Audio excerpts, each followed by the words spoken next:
Welcome everybody to our Estrela webinar on understanding highly selective admissions. My name is Christina Dooley and I am the founder of Estrela Consulting, an independent educational consulting firm based in Ohio. I'm thrilled this evening to have our panelists, but I'm also thrilled that I am joined tonight by one of my fantastic colleagues, Amber Gilsdorf, who you'll hear from later in the webinar, but Amber's here. She'll be monitoring our Q&A. So the Q&A box, if you have questions for our fantastic panelists, which I'm sure that will happen this evening, please throw them into the Q&A. Many of the questions that you may have at the onset are questions that we will likely address throughout our discussion over the next 30 minutes. We have a set of questions that we've already got prepared to kind of throw to our panelists. We will try to get to all of them if we can, but as I mentioned, please feel free throughout the course of the webinar, please feel free to put those questions that you have into the Q&A box, and Amber will be monitoring that, and then we will have the panelists answering those towards the end of the session. We are going to try very hard to keep our webinar to about 30 minutes of content, and then the Q&A will be limited to about 15 minutes. So again, a lot of stuff, rapid fire, but these folks are totally prepared for it. They're used to this, so this is their wheelhouse. So which is exactly why we've invited them to be our guests tonight at our webinar. So to kick us off, I'm going to introduce each of our speakers and give you just a small bio of who they are and where they're coming from. My guess is that many of you on this webinar, I know we have a mix of families, students, parents, school counselors, independent counselors, some folks from higher ed. Some of you may be familiar with these folks, some of you may be very familiar with some of these names and folks. So I will say that we asked them specifically to join us because we look to them as the true experts in this topic. I will just put one kind of disclaimer out on their behalf, is that they may answer some things based on how things are at their institutions. Just keep that in mind as they're answering the questions, that while we're speaking about highly selective admissions, there may be different policies and procedures and ways of doing things at other institutions, so just keep that in mind. However, I would say that this group here represents, I think, a pretty broad range of the way it works in highly selective admissions, so which is why we asked them to join us. I should also say, before I introduce them, this time of year, as those of you who, especially those who work in the school side or the college side know, August is crazy. This is a very busy time for them to be taking even just 45 minutes out of their schedules to join us. So we are incredibly appreciative of all of you for taking the time to do this and share your knowledge with everyone watching. So without further ado, let me go ahead and introduce our panelists. Our first guest is Rick Clark, and Rick is the Assistant Vice Provost and Executive Director of Undergraduate Admission at Georgia Tech. Under his leadership, Tech has dramatically increased brand awareness, improved overall academic class profile, and exceeded strategic goals. Rick travels annually to U.S. embassies through the Department of State to discuss the admission process and American higher education. So he's traveling all over and he's taking the time to be with us tonight. He's the co-author of the book, The Truth About College Admission, A Family Guide to Getting In and Staying Together. And fun fact, the second edition of that book is actually available for pre-order. So we're going to throw a link to that in the chat in case anyone's interested in checking it out. I will put just a little side note in that when the first edition of this came out, I was excited to meet Rick at an IECA conference where he was signing copies of this book, and I bought a copy for everyone as part of our Estrela team, so all of us got them, so I'm sure we'll be doing the same. Rick will be getting a second order in of those. He also co-hosts a podcast under the same name, Truth About College Admission, so make sure you check that out. Has a BA from UNC Chapel Hill and a master's from Georgia State University. Our next guest is María Elena Ornelas, and María earned her bachelor's and her master's degree at Vanderbilt University, serving as an admission officer at her alma mater for the past 14 years. She's devoted her professional career to issues of college access and success and the recruitment of underrepresented and first-generation college students. which I am one. So thank you, Maria, for that. In her role as Associate Director of Admission, Maria manages a recruitment territory. She assists with the recruitment coordination for her office, and she also manages college access partnerships. She's a board member for Intrepid College Prep and has previously served on the board of the Southern Association for College Admission Counseling, which is SACAC. I know we have some SACAC folks who signed up to watch this. Our next guest is Sam Prouty. Sam is a frequent guest speaker on all matters pertaining to college admission. He joined Middlebury's admission staff in 2014 and was appointed Director of Admission in 2019. He began his career in college admission at Swarthmore College, his alma mater, where he earned a BA in English and economics. Sam then spent a total of 11 years on the high school side of the desk as a college counselor and award-winning teacher at the Hotchkiss School in Connecticut and at Buckingham, Brown, and Nichols School in Cambridge, Massachusetts. He sustains a connection to secondary school life as a trustee at the Northwood School in Lake Placid, New York. So welcome, welcome, welcome. You all bring a wealth of experience. So let's get into this. This is very exciting. So right now, I mentioned we're in August and the Common Application launched August 1st. As you can imagine, many students across the world are working furiously on those applications. As soon as it opened August 1st, I'm sure they were all logging on, doing their rollover, doing their FERPA waiver, all those things. And for our students, I hope you did those things. But one of the things that has kept them busy for the past several months is actually essay writing. And when it comes to selective college admission, this is a question we get all the time. How important is this main common application essay when it comes to selective colleges? Do they care? Do they read it? Are they looking for the next Hemingway? Are they looking for the best 5-paragraph English essay they've ever seen? So I want to kick off with that piece of it. For schools like yours, what is the importance of this main common application essay? I'm going to toss it to Rick, if that's okay. Yeah, happy to take that, and good to be with you. Thanks for having us. I would say that yes, we read it. There's really nothing that schools ask for that they just want to, arbitrarily make their applications longer. So if it's on there, they're using it in some way. They're looking at it in some way. In terms of how do we read and what are we looking for? And again, as you said, generalizing as much as possible here. I think a lot of times students think this is being graded in some way, the way maybe an English paper would be graded. And that is typically not the case.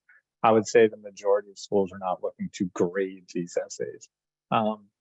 Instead, if you kind of think through the application, as you mentioned, I'm sure a lot of students or families listening have been working on it.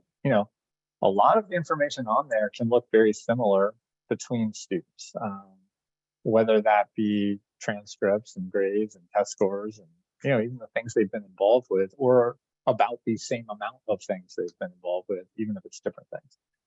The essay is one of those places where you can finally make some divergence and insert a little bit of your own personality and voice. And so I think more than anything, that's sort of what colleges are kind of hoping to get out of these essays, is not sitting there trying to determine whether that should have been a semicolon or a colon, but instead of thinking, what is it that we're hearing? Is this a good sort of match and fit for our institution? Who is this student beyond what we might have learned to this point of the application? So yes, the essay matters. No, the essay probably doesn't matter as much as most students make it out to mattering. I think that probably one of the biggest challenges, you all obviously work with students all the time, so you can tell me if I'm right or not, is letting it go at the end. I think that's one of the biggest challenges, is the beginning, getting started. What do I write about? How do I get moving? And then finally saying, this is good enough, that I feel like I can let it go, and I'm going to submit it. And I think that's where we can try to help students sort of say, it matters, but it is by no means probably what they build it up to be in their mind. I don't know. Maria, have other thoughts. Yeah, Maria, I would love to piggyback and bounce it over to you with something a little bit more specific about this main essay. Something that we hear often is, for our students, as an example, a place like Vanderbilt, where you may have students who've who have done summer research or have done some like really extensive stuff as a high school student, a lot of them would like to, they feel like they have a need to write about those things in their application essay to almost prove that they really have that interest. You know, this is real. I know you see it in my activity list, but let me tell you more about it. What do you think about that? Is that, do you want to see that? Do you want to see them expanding on one of their activities in that main Common App essay? Or are you looking for something totally different for them to share? Sure. Well, funnily enough, there are some colleges that do have supplemental questions that kind of get at the heart of some of those activities and extracurricular opportunities that they've taken advantage of. That's actually one of our supplemental questions at Vanderbilt is tell us about that extracurricular activity that you just really have devoted a lot of time to, or maybe a lot of leadership to. So that is going to be an extra opportunity to talk about that research or to talk about that leadership role that they've taken on. So absolutely in that regard, but the main essay, I think the Common Application in particular does a really fine job with pinpointing additional topics that we might not always be able to glean from the extracurricular activities chart. And so that would be my advice, is kind of using that opportunity to kind of talk about those other anecdotes or stories or personal qualities that otherwise will not shine in that extracurricular activities chart. I love that you said that, because we say that, but it sounds different coming from you. Oftentimes what we'll say to our families is, you know, this is an opportunity for you to become multidimensional in the process and to, again, share something that isn't so obvious everywhere else. You know, knowing that you are the state debate champion, we don't necessarily need 650 words to tell us more about that, unless there's a compelling thing. Maybe that's something specific that you wouldn't necessarily glean from just knowing the student had done that activity. So thank you for saying that, because I think that that's probably what we often will find ourselves telling our students. So another thing, shifting gears, another piece of the application that is something students have been thinking about a lot over the summer months as they were prepping for August 1st, was about their activity list. What do I put on there? What's important, especially when it comes to these kinds of schools where they're accepting very few students? How do I determine what should go on there? What we often hear is, what do they want to see? So maybe Sam, would you take that? How do clubs and activities, are you looking for something specific on that list of activities, a number of hours of volunteerism, anything like that? I will say so strongly that we are not looking for that, and we are not looking for something specific. In a way, that list of activities really accomplishes something very similar to the essay, and that is that sort of, you know, who are you? What makes you tick? What puts a fire in your belly? How do you choose to spend your time when you're not in school? And for some, that's going to be paid work. For some, it's going to be being the captain of the debate team and traveling all over, you know, your region to go to those competitions. For others, it's, you know, playing some sports or being the, you know, whatever, the head of the chess club. We're not judging the content of that list. We're just trying to get a sense of, how do you spend your time? Who are you going to be on our campus? How are you maybe going to spend your time when you get to our campus? And I will also say something that might surprise students out there listening, and that is that list is also, in addition to the essay, a place where you can have a voice. Let me give you an example. You could say, I babysit 12 hours a week for my neighborhood children. And then in the little blurb, you know, you could write, you know, whatever, average 12 hours a week, I make $12 an hour, and everybody who hires me loves me. But you could put some personality in there, right? You know, in total, I've now babysat for 17 children, and the largest diaper I've ever changed weighed 6.7 pounds, right? Whatever. Don't be afraid. And boy, that would be a whopper, wouldn't it? Don't be afraid to put some personality in there as well. And that, you know, if you're clever about it, you can find ways. You know, maybe you're not the captain of the baseball team who's hit 25 home runs. Maybe you're the manager. But, you know, you can still find a way to have a little bit of voice, you know, in there, right? I might not hit all the home runs, but, you know, the equipment gets there on time, right? Find a way to put your personality in there as well, if possible. The final thing I will say is there is no specific thing. So students out there, if you're not deep into community service, That is okay. We're not going to conclude that you like hate humanity. It's just not the thing that you do, and that's okay. So I would say don't stretch, right? Put things on that list that are meaningful to you, in which you spend meaningful time. If at one point in your life in the 6th grade, you volunteered, for 2 hours on one day to, feed some lost puppies, don't bother with that, right? That's clearly not a meaningful activity in your current life. And so don't sweat, what you think we might want to see. All we want to see is who are you and what makes you tick and how do you spend your time? And we'll often tell our students too, they have no idea who's reading their application. So, what might resonate with one reader may not, in terms of, they don't know, are they writing, is it a former musician, former marching band person reading it? Or is it a former captain of the football team? Or is it who, and I tell them also the other thing with their application pieces is if they're interested in a specific academic area, some students will say, I'll use, something like if they're interested in biology and thinking of medical school or something like that. And if they've not done any kind of activity around that, then maybe that's an evaluation of, is that actually a passion of mine? Is that something that I really want to do, as opposed to trying to force those activities onto the activity list? So I think that, and also Sam, just so you know, anytime during this conversation, you can pull out anything to shock us. We're okay. You could do that. And I'll say, one of the things that resonated with me when back in 2020, one of the first webinars I listened to, actually, Rick, I don't remember what platform it was, but the question about activities during COVID came up. How do we do anything?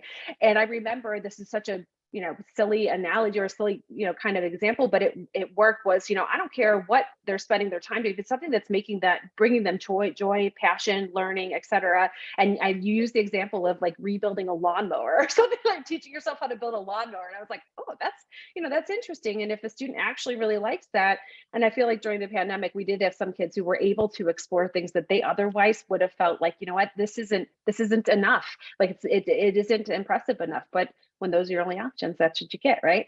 All right, so let's move on to another application type piece, and that's testing. Obviously, I know Georgia Tech, you guys you require tests, so I might not throw this one to you, but Maria, maybe let's look at you, because Vanderbilt's test optional still, right? And so in terms of a test optional space for kids applying to these selective schools, what role does the testing play, if anything? What advice are you giving to students who are looking at that? Absolutely. So it is still a great question to ask at college fairs, high school visits, still a question that we receive via email as well. Is it actually test optional? Are you test optional for scholarships as well at your institution? So still come armed with that question at those different events, because we do want to make sure that we are transparent with that at every single step along the process. That said, with Vanderbilt specifically, again, kind of that formal institutional hat, we are test optional. And what that is going to mean for our students, those students who would like to have their tests in their application and scholarship review processes, it is going to be an important part of that process, along with their test scores, along with their class rank, if the class rank is still available from those particular high schools. So all of those metrics are still going to inform the academic review part of the conversation, but we are also still holistic in that process as well. So it's not the make or break of our application, even before the pandemic, right?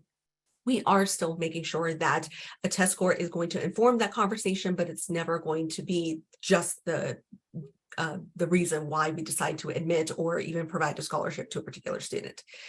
That said, we also have some amazing faculty members who help inform that conversation through our College of Education on our campus to help us understand the role of standardized testing in both the college admissions process, but also the role that it plays into retention, the role that it plays into kind of the longer term academic success for our students. And so there's a lot of actual great research that's coming out of Peabody College here at Vanderbilt with that. Test optional, we are also test optional as of right now for the class of 2024. We have not yet made that decision going forward. So it's still very much an open conversation that we're having with our faculty members, with our board of trust as well. So for our class of 2024, if you decide to withhold those test scores, know that it is still going to have an opportunity for us to review your grades and everything else academically in the classroom without so much pressure on that SAT or ACT score for the time being. Thanks. And I think that's the beginning of your comment actually was, I think, really a strong point that needs to be made, is that the students really should be having these conversations with the admission offices about what's required, what are you using, what is it required for merit scholarship consideration, certain programs, et cetera. You know, what does that look like for your particular institution?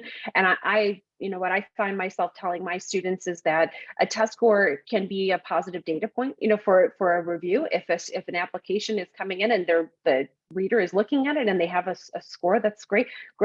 But if it's not there, you know, I don't know, and maybe I'm wrong about this, but what I've heard over and over is that with the majority of admission offices, including highly selective admission offices, they're not sitting there questioning what's not in front of them. You know, they're necessarily, you know, that's not, they don't have time, I don't think, to sit and think, oh gosh, where is that? You know, or what was the reason why they didn't send it?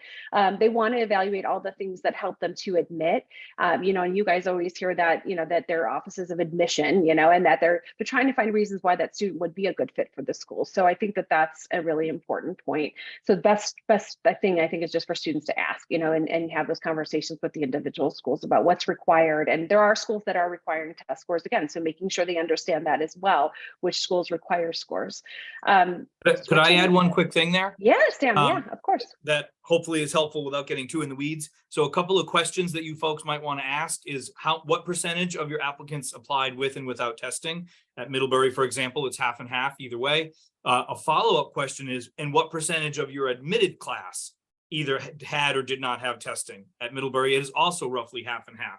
If those numbers skew, then frankly, you know that that's an admissions office that is putting either more or less weight on testing based on what the answer is. The one other thing I would say is that we always look at students within two contexts, ours and yours. And what I mean by that is, you know, if you're going to look, if you want to think about test optional, well, look up the average, you know, test for an admitted student at each of these schools and make an informed decision. But something that you might not know is that colleges, or at least at our college, we are also looking at the demographics of your immediate area. And what I mean by that is, I'll pick on suburban Boston because that's an area I know well, right? If you live in Wellesley or Winchester or Concord, right, the average testing at the public schools and private schools in those towns is very high. But in Revere or Medford, I used to live in Medford, which is right near there, the testing is lower. And we could, you know, that's the socioeconomic demographics of America, which is a whole other topic. But the fact is, if you live in certain places and have access to certain things, the likelihood of an excellent test goes way up or way down. And so we are also looking at that. So you might look at my average, which is on the ACT a 33, and say, well, I only have a 31 and that's too low. But you know what? If the average at your school is a 17, then your 31 is still kicking it in your context. So the number is never just a raw number. It exists within these very important contexts. Amazing holistic context. Yeah, well, no, actually, and that's a great segue to another question that we often get is in terms of evaluating candidates based on, for example, we hear the myth all the time, well, they only take 2 kids from our school every year, you know, or that kind of thing, or you know, I guess the discussion about how evaluating students in the context of where they are, but also, is there a quote, you know, is there a cap on the number of students you take from a region, from a school, from a, you know, that kind of thing? If I don't know if any of you want to share how you might, Rick, you look like you're about to say something, so I feel like I want to call on you for that. I was looking for I was searching real quick for a blog I wrote. Oh, it may be even called like Context is King, but anyway. okay. It may not be Amber's on it. I know it's in there somewhere. Anyway, Okay. but on the quota side, yeah, I mean, that's certainly a misconception and a big rumor, which we have addressed with data. I think Georgia Tech may be one of the only schools in the country that does this that I know of. But we basically, I mean, I intentionally did not become a real estate agent. That was a choice that I made. But we get treated like real estate agents a lot, in that people will call us and say, I just got transferred from New Jersey to Atlanta, you know, what's the best high school I can send my kid to, to give them the best shot of coming to Georgia Tech. It's like, I've been around here long enough to know that that high school probably won't be there 14 years from now anyway, or it will have changed dramatically by the time your kid, who's now 4 that you're emailing me about, which is a whole nother conversation, is looking into. So we have snapshots where we actually show 5 years of data for students, for schools, for high schools. How many people have applied, how many people got in, and how many people matriculated. And then what was their average coming in for GPA and SAT? And what is their average first year GPA and retention? And basically what that shows is that it shows a lot. But one of the things it shows is we're absolutely not using quotas, because there's some schools where literally 7 out of 7 kids get in, and other schools where 0 out of 7 students get in, back to kind of what Sam was referencing. And then also it shows that GPA and SAT are not always what is most predictive of ultimate success on our campuses. And I think this frustrates people because they think, well, my 1410 is better than your 1350. Well, maybe not. There's a lot of context that goes into that. And when we have historical data, which colleges are using now more than ever, it's so much easier now than ever to integrate prior information about students from that town or from that state or from that high school and how they're doing on our campus. All of that is getting taken into consideration when we're making admission decisions. And so, people love to think or want us sometimes to just, or maybe they absolutely don't want us to put their numbers on an Excel spreadsheet and draw a line. But there's lots of good reasons, data backing it up, for why we don't do that, in addition to institutional priorities and mission and all the other things we can talk about. So I would just say, yeah, that is, I understand where that paranoia comes from and where the rumors come from. But probably one of the biggest things, I know there's some parents on the line, and probably one of the biggest pieces of advice that I would have for parents is, parents of high school students should listen to fewer parents of other high school students about and listen more to parents of current college students or recent college grads, because other parents of high school students, they lie, they exaggerate, and they feed anxiety, sometimes intentionally and sometimes inadvertently. But parents of current college students and recent college grads always say things like, we never thought she would go there, but she's really happy, or that wasn't even on her radar, she didn't get into her first choice, but it's really worked out well. Like, they never say, what I wish I had done is stressed more. When my kids, so that's what I wish I had spent more time doing, is worrying. Yeah. Good advice. Thank you. Well, and Amber just shared a link to that blog that you referenced. She shared it in the chat for everybody. So that is there. So so you reference, you use the term institutional priorities. So I think that's a term that is unfamiliar to a lot of families, especially if this is the first time they're going through the process or there's a first gen family. Can anyone want to take the bar and define what institutional priorities means for, especially for schools like yours? Maybe Sam, you want to take that? Here's the bummer for you out there. You're never going to know what the institutional priorities are for the institutions in which you are interested at the moment that you're applying, because they always shift. So I would say, there are general 30,000 foot institutional priorities that most colleges share. And that is, they're interested in diversifying their student body. And I don't just mean in terms of the color of people's skin or whatever, diversification of all types, geography, political ideology, religion, socioeconomic status, first gen status, et cetera. And so, that is one, but others can get very specific, right?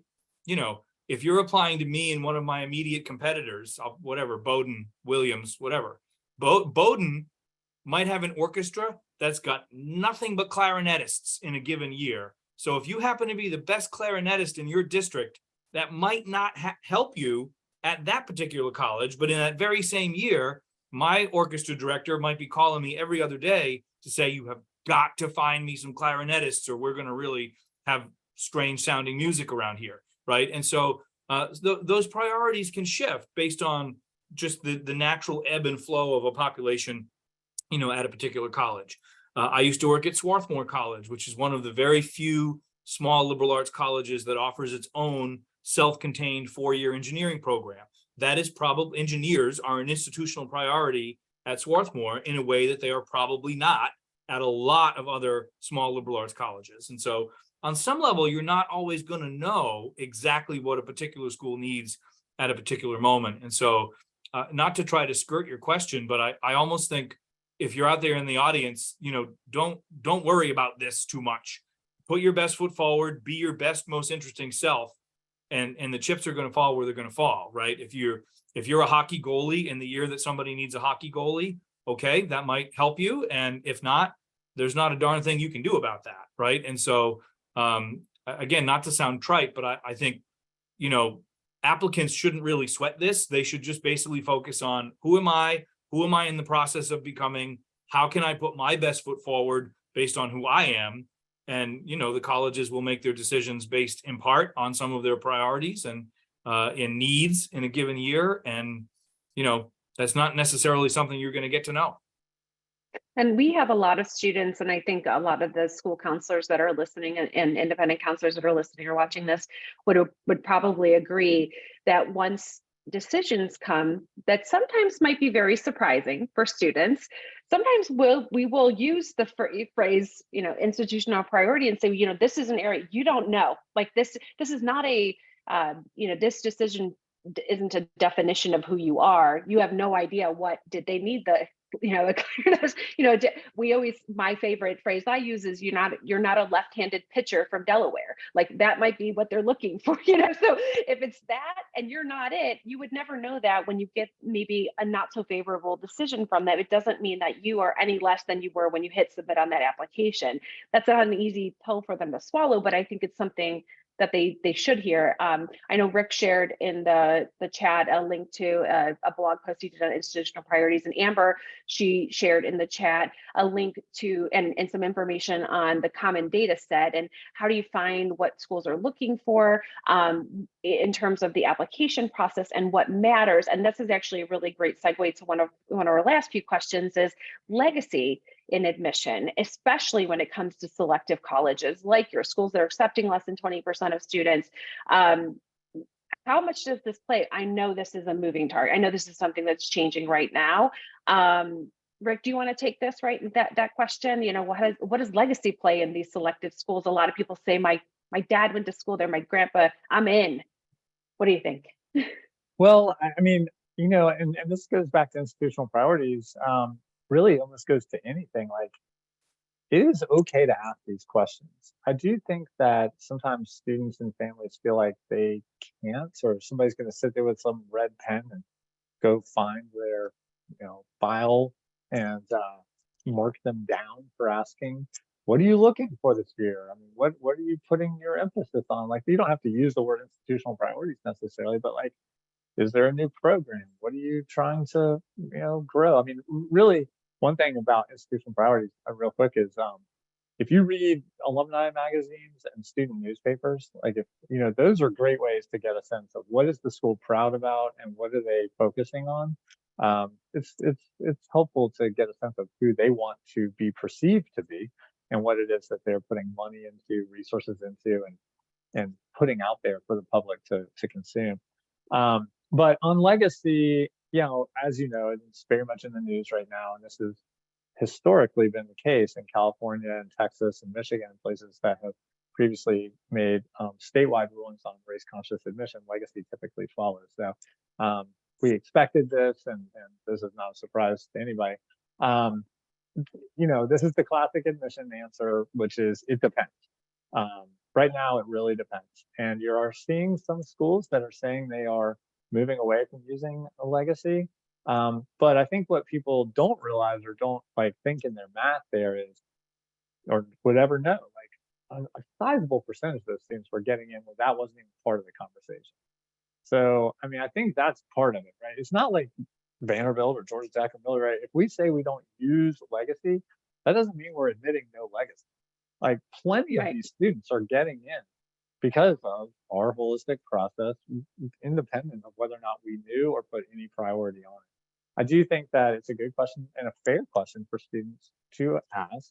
And at the end of the day, they really only need to worry about what, 1 or 2 places, because that's where their parents went. They should just ask those schools, is this something that you are or are not considering at all in the first year process? So, and stay tuned, right? Because I mean, on a weekly basis right now, schools are shifting. But I would say if you're a senior and you're applying, or if you're a junior and you're visiting the school where your parents went, or for us, we call legacy also sibling. So ask that question: how is it used? And it might just be data, right? It might just be they want to know. It's on the application, and they use it in their communications, or maybe they use it in their yield programming. Maybe they use it, in some other fashion. So if it's on the app, how's it used? Do you expect that to change in the year ahead? Fair question, and not anything that is off the table, reasonable to ask. Great. Thank you. I'm going, in the interest of time, we're going to go to the Q&A. I know Amber has some questions that have come in through the Q&A. So Amber, I'm going to toss it to you. Great. Thank you. Hi, everybody. Thanks for being here. Let's see. We have one about summer programs, and I know I'm fairly confident each of the schools represented tonight offer some kind of summer pre-college program or opportunities for students to come to campus and gain more exposure to some particular area of study. How important is a summer program? What do you look for? Do they matter? And let's go with Maria. How about you? Yeah, it's not necessary that you attend the summer program of the college to which you would like to apply and be considered. I think that's a misnomer that, oh, this is going to gain me an advantage in the admissions process that I went to their summer program, right? It might help you decide if that is a place that you would like to apply, right? You've been in the residence halls, you've been interacting maybe with their faculty members and that sort of thing. But in and of itself, it usually is not a leg up in the admissions process. We rather will kind of use that as an opportunity to discuss, oh, that was an engineering program, and that helped them better understand what kind of engineering that they would like to explore once they're here on our campus. Or, hey, this is a great opportunity for them to explore leadership, and they were able to really build out their introverted self into a more confident, not necessarily extroverted person, because there's nothing wrong with being an introverted person, but more of a confident student that they can kind of talk about that in one of their supplemental essays for us, right? There's a lot of ways that we can see that summer program help them develop into who we can see them being on our campus. It does not always correlate with the fact that it just happens to be our particular program. Yeah, great. I mean, I know we've said that. I know many counselors on the call tonight have said that it's important for the student to develop through the summer program and less about where they're at. Let's see, we have another one, the age old, and I'll throw this one to Sam. Easy A's or B's in more rigor? A's in more rigor. And I mean, I know that sounds like a joke, but if you're talking about a school with a 12% admit rate, then that's the reality. And so now, having said that, there are young people who are numerically perfect, nothing but A's in nothing but the hardest classes. And this goes back to what we were talking about a little bit earlier. If that numerically perfect student is just not that interesting, if the essay that they write does not move you in some way, if the teacher recommendations are just flat and they don't paint a picture of a really interesting student, if the list of activities has 2 activities and one of them says studying and one of them says cramming, then that numerically perfect student still might not be admitted to a really selective college. And there's a student someplace who has, some imperfections on a transcript, but their whole self, that we all use that word holistic. I know we overuse it, but that's why we talk about it that way, right? When you add in, who is this person? What is their journey? What have they written about? Did your essay make me laugh or cry or think? Did those teacher recommendations go to the mat, right? I've taught math at this school for 39 years, and I wish that my own children were more like Sam, right? That's a different recommendation than I've taught at the school for 39 years and Rick was very punctual. Right? One of them is going to sing a song and one of them is not. And so So that's what I would say about that. The way I phrase it is students should take the most challenging curriculum available to them that they are also interested in. If you love creative writing and chemistry is not your thing, then don't take AP chemistry. Don't put yourself under the pressure to do that. We always want you to take what you want to take, but we would like to see you challenge yourself to whatever degree is appropriate for you, given your interests and passions. Obviously, A's are always better than B's, but there are plenty of applicants with nothing but A's who still don't rise, and there are plenty of applicants with non-A's who make us really sit up and pay attention in committee. So hopefully that answer made some sense and was not sort of talking out of both sides, but that's sort of how we see it. Yeah, it makes perfect sense and is the challenge always. And, we want to see that added challenge that students, take on, but we want that to be balanced against the things that, they're passionate about too. Let's see. This is a really good one. It's the myth question. So let's say, Rick, what is your favorite myth about getting into selective schools? And we'll kind of dovetail on that. What's the biggest mistake you see students and families making during the application process? Myth and mistake. Wow. Let's see. We talked already about the quotas thing by school, and that certainly is a big one that's out there. I'll go to the mistake first.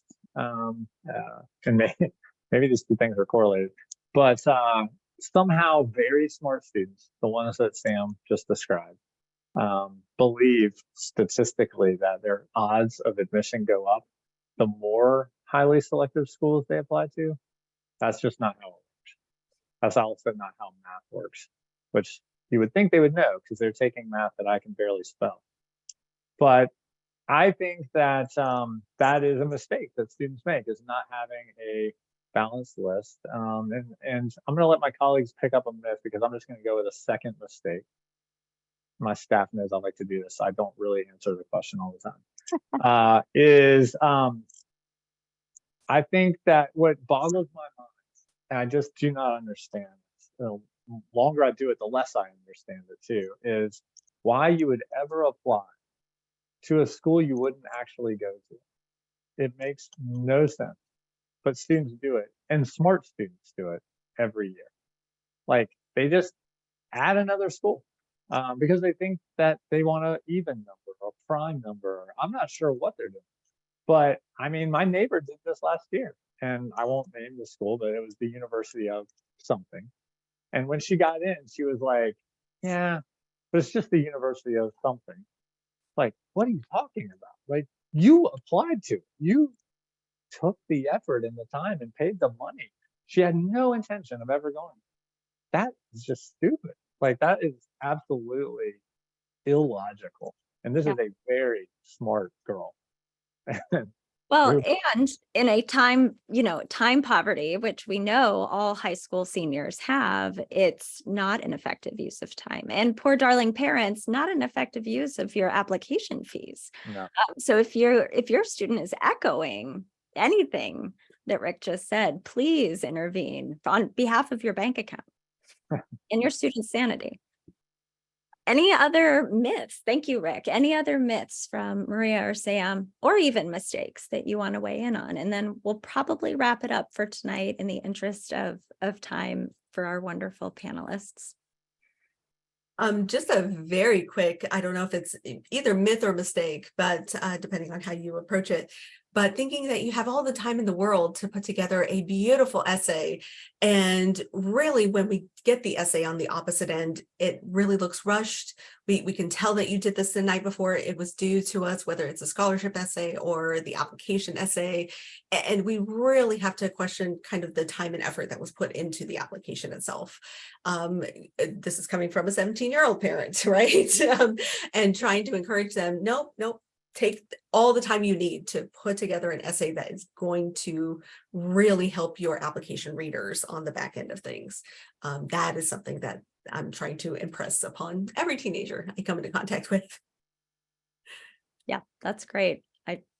100%. I feel like every English teacher, whether they're on this call or not, can probably attest to what you just said. We can tell. Well, not that I'm an English teacher, but they can tell. Sam, any last things before we wrap up with a couple final comments? My comment is probably ironic because this is a panel about highly selective schools. And so the fact that we're even having this panel, let's be honest, sends the message that we should be interested in highly selective schools. But, I would say that a mistake is thinking that the college process is about the college. If you start with the college, you're starting in the wrong place, right? I want to go to Yale. My grandparents want me to go to Yale. The family Range Rover does not look complete without a Yale sticker on the back. So if I start with, how the hell do I get into Yale? How do I twist myself around to convince Yale that I am a Yalie? You're doing it wrong. So a couple of friendly hints. You can go online and for $2 at the Yale College store online, you can buy the sticker for the back window of the Range Rover and you can have the sticker and then you can go wherever they want to go. Start with you. I know this will sound schmaltzy, but it's the absolute honest to God truth. I'm a parent of 2 and this is how I'm going to do it. Start with the kid. Who are you? Who are you in the process of becoming? What do you need? What are you interested in? What are you passionate about? What fires you up? And now let's find the colleges that offer the programs and the culture and the location and the overall community that match all of those things. And if you do that, you're going to wind up where you're happy, highly selective or not. Yes.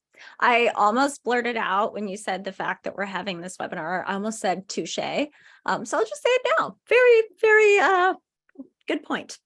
And that's okay, right? Like that's okay because that's what we start with, right? We could do that. The most famous colleges are the ones that they're the names that we know, and we start with what we know. So part of the process, and I say this to people all the time, if you love Middlebury, that's great. There are schools a lot like Middlebury, Bowdoin, Williams, Amherst, Swarthmore, Haverford, Pomona. I could go on and on. But now the challenge is, how do I find other schools that I will like just as much, that give me what I need and want, that have a 20 or 30 or 40 or 50% admit rate, so that when I have my list, I've got a couple that are super selective, but I've also got some that I know I'm going to get into that will deliver me almost the same experience as the one that's taking 12 or 8%. Yep. Yes. I don't think anyone else could have said it any better, maybe just as well, but certainly not any better. So I know we promised everyone we would wrap right around that 45-minute mark, and we will. Before I pop it back over to Christina to close us out, just wanted to let everyone on tonight's call know that we are going to be hosting a part 2 of Selective Schools webinar, and it is going to have more of some of the data pieces. So if you enjoy some of that, we'll sneak a little of that in, as well as tips. And one of the tips, you best believe, to all of our panelists tonight is to have a balanced list of schools that fit you and not the other way around. That's like tip number 1. But we'll be talking about a couple other things on that webinar as well. So registration will come out for that in short order. I'm going to put a link to our e-newsletter in the chat. That's going to be how you can get the link to register for part 2. It's later this month on August 23rd, which is a Wednesday, August 23rd at 7 o'clock. So link going in the chat. Christina. Thank you. Well, this was great, very energetic. I hope you guys have the same amount of energy in, March, April, when you really need it. But it was wonderful to hear all your different perspectives. I feel like, again, that you echoed many of the things that I think a lot of counselors and parents hopefully say to their children, during this time. But we appreciate your perspective, your anecdotes, your truth, being very transparent about things. That's always something we value when we work with our colleagues on the admissions side of things. just so that everyone knows, we shared a couple links at the beginning to each of your admission sites, but so if anyone watching has questions, would like to get more information about each of your institutions, they can certainly do that. But again, thank you all for being here and spending the time with us. And if you're watching the recording, for taking the time to watch the recording, hopefully on 1 speed, not 1.2 or 1.25. You need to listen to it on regular speed to get it all in. But thanks everybody for being here. Enjoy the rest of your evening, and good luck to our admission friends as you navigate another very, very eventful admission season. Best of luck to everybody. Thank you. Bye-bye. Thank you. Take care.